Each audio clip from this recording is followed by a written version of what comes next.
Hey guys, welcome back to the Mad Outdoors YouTube channel. My name's Rivko. And I'm Malachi. We are in the heart of Canada's Boreal Forest. We don't know where we're going and we don't know what we're building. All we know is it's minus 26 tonight and we need to get a shelter going fast. And because we're the Mad Outdoors YouTube channel, you guys know we're going to be thriving, not surviving. Alright guys, we've been walking around for a bit and we found this. This looks like a perfect start to an A-frame shelter. You can see there's a lot of dead wood and a very strong and sturdy tree leaning up against another big strong and sturdy tree. We could layer a whole bunch of debris, brush, and snow on either side, and that would be super insulated. And that's what we want. Temperatures are going to drop down to around minus 26 tonight, so we're going to need to be cozy.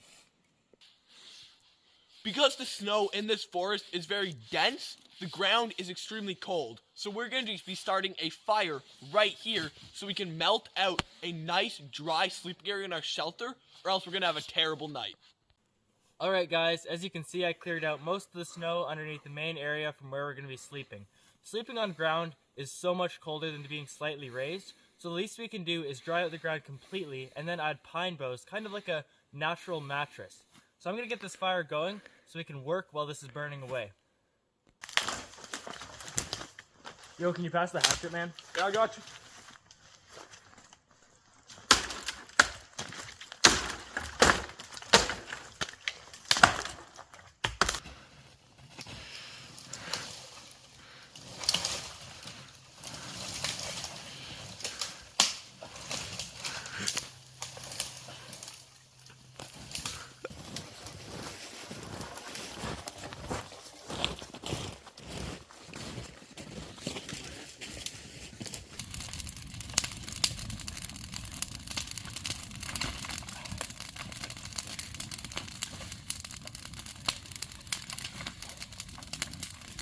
So you gotta spread it out so it slowly burns and gets all the area that we're gonna be sleeping. I'm basically just making the fire as wide as the two of us, so all that ground will be dry.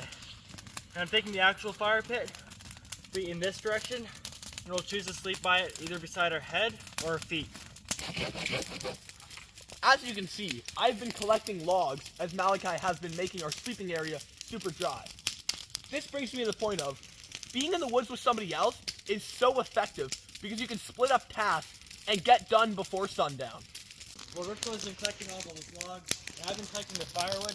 This fire has been burning away on basically our mattress.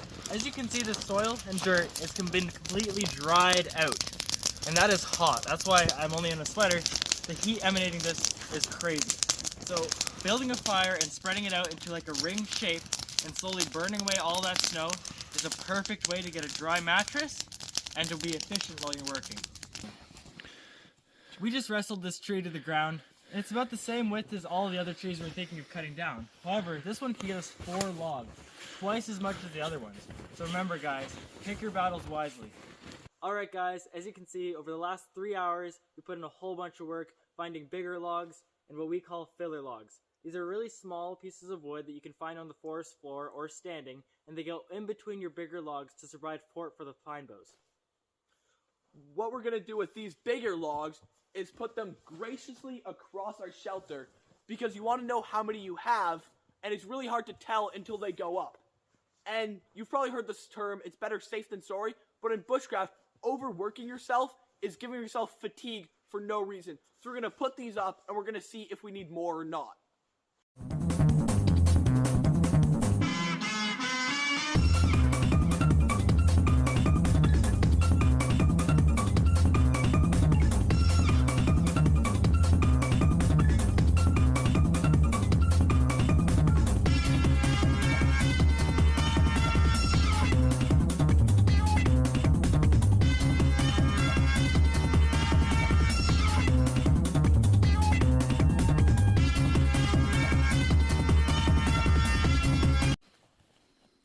As you guys can see, behind me we have the skeleton to our shelter, which is actually a very big milestone in all shelter builds, because it allows you to add foliage, snow, or pine boughs on top of your skeleton, completely insulating it, which is what we really need. So we're going to spend the next hour to maybe even 2 hours while we still have daylight to gather firewood and mainly pine boughs so we can fully insulate and get this shelter ready for night. We just spent the better part of an hour getting all these pine boughs. It was pretty difficult because we had some altercations with the big trees going down in the forest. But this is honestly so worth it, because if we didn't have this many pine boughs, we would freeze and have a very miserable time. Well guys, we just finished this entire side. Now that it's visible, you can probably see the insulative properties of pine boughs. And now when you stack a bunch of them on top of each other, it traps a bunch of heat. Obviously, it won't trap all of it. We still might be a little chilly in the morning, but nothing we can't handle. Sorry for the jump cut, guys. We had to get some stuff done, for night was approaching fast. We had to get dinner done. We had to pine bow just a bit more of our area and get the bedding down. So we're really tired. We got food in our stomachs, and I don't think there's much content that we can actually do. We're just waiting this night out. So we're going to go to bed, and we'll see you in the morning. Hey guys, we just woke up not that long ago. We packed up all our stuff. We didn't record much because we have to get out of here soon. It's a 15-kilometer hike back to the nearest road.